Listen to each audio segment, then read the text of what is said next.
Alright, welcome back into another day in the life. Today I'll be building a desk. But first let me give some backstory on my old desk and why I want to get a new one.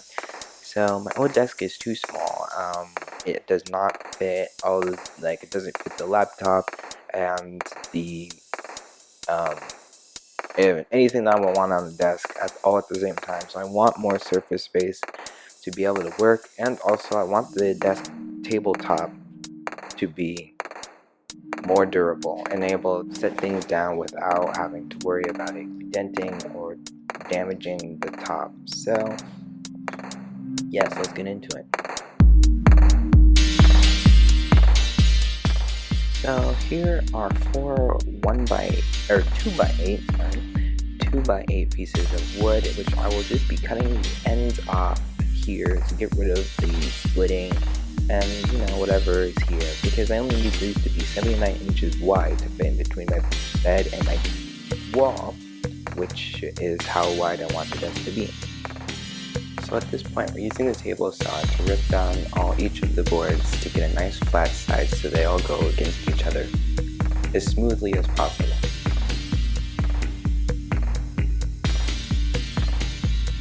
So now that all the boards are ripped down to length, we're going to, oh my goodness, move to the garage. Okay.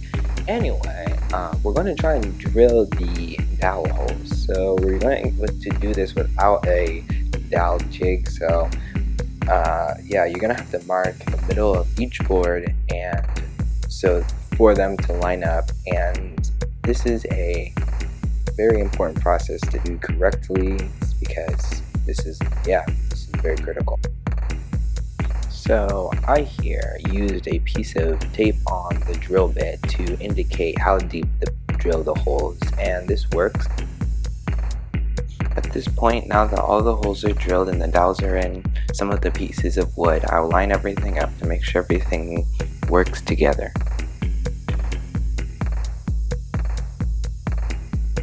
Here at this point, I'm going along with glue and a brush to spread out the glue, and basically getting the whole side evenly coated, and then hammering and clamping together the wood boards that will eventually make one solid tabletop.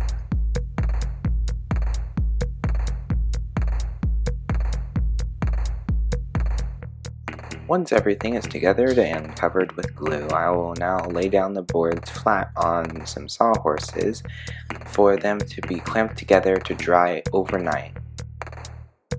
Alright, it's the next day, and now we're removing the clamps to reveal the glued together tabletop.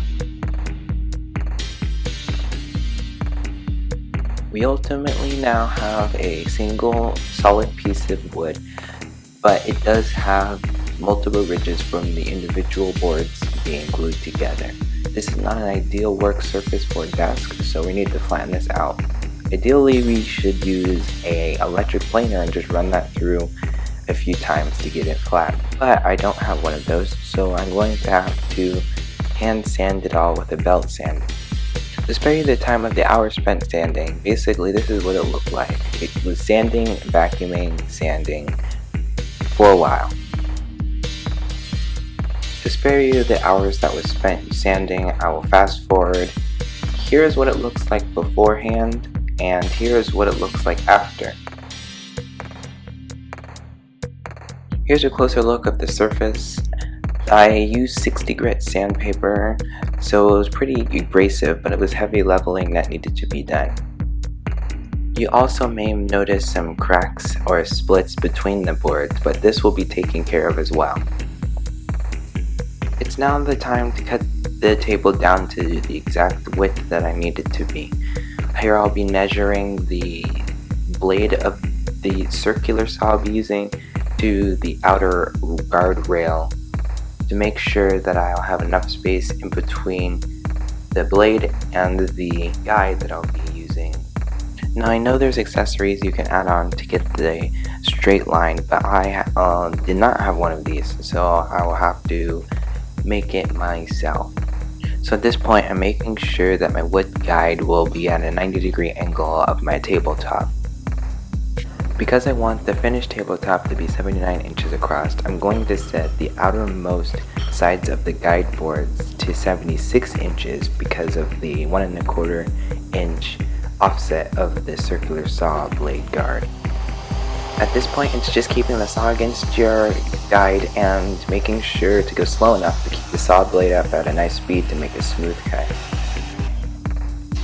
You may see that I'm cutting off more on this side than I've done on the other, and I do this because there was a larger defect on this side that I was wanting to cut off than on the other side. It will still be 79 inches across, but I basically shifted over the part that I am keeping inside the area of cut.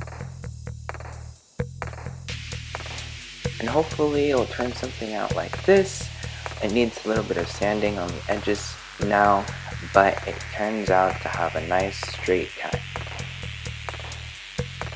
Now I did not film this part, but I filled in the cracks of the wood with some wood glue and sanding dust. Sanding dust in this case is much more fine and powdery than sawdust, so it works much better at covering up the gaps.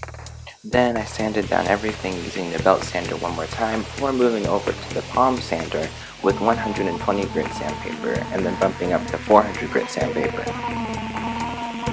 After everything was sanded, I used the router with the rounder bit to round over the edges of the table, and this is what it looked like afterwards, so it came out pretty nice. After using the router, I just hand sanded the edges that needed it, and then I wiped down the whole table to get all the dust off.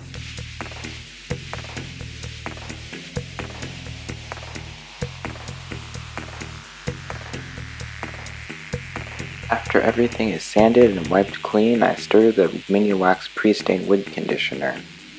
I'll be applying this using a plastic bag because I do not want to get a painting tray for this, so this is much easier cleanup. After applying it, I let it sit for 10 minutes and then wipe all the excess off. About an hour later, I applied the Mini Wax Wood Finish Red Chestnut 232 stain.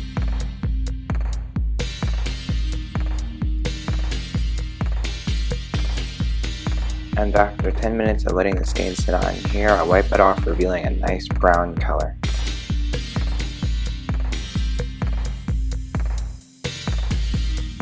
Moving on to the last step, I'll apply a Mini Wax Fast Drying Satin Polyurethane, using a bag once again, but this time using a foam roller to apply.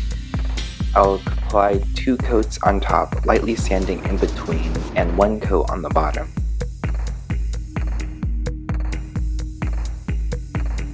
The last thing I did was smooth out the top with 2000 grit sandpaper to make it super smooth. So for the legs of this table, I'll need to be installing these brackets, but the screws that come with them are not very good and they can strip really easy. So I'll be drilling pilot holes for all of these. So really what I did for these was fairly simple. I just clamped down these brackets, measured in 1/2 inch so it was even on each end of the table, and then I drilled the holes through the bracket, adjusting the depth controls so that I didn't drill all the way through the table. After this, it's just a matter of screwing in the bracket, so that's pretty easy, and then you'll just do that 3 more times. That it's so easy, you'll be able to do it in 5 seconds. So at this point, it's just getting my room ready for the new desk. I just need to fix up some things and vacuum, and now I'll be fully ready for the desk. And here it is, the new desk. So all it needs is now some legs and it will be good. You see, here is the desk, but it's not completely flat. So one of the back legs need to be shimmed up, and at least there's adjustable feet, so that helps a lot too. Now this is looking really nice, and I thought that there only could be one more thing to add, and that is a hole in the top of the desk. Now you may be like, why did you just ruin this desk? Well, I'll show you right here.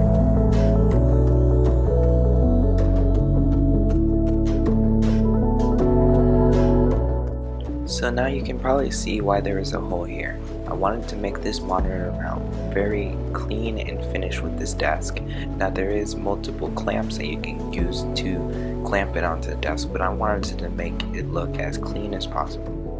Now as a little add-on surprise, I added this laptop stand made out of a single 4x6 piece of wood.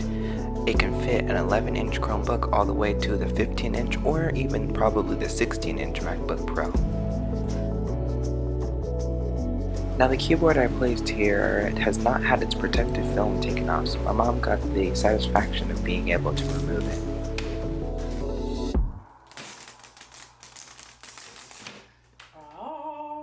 If you're wondering where I put my other desk, I'm putting it right here in front of the window as a secondary workstation. So that's it for the video. I hope you enjoyed watching my experience building this desk, and thanks for watching.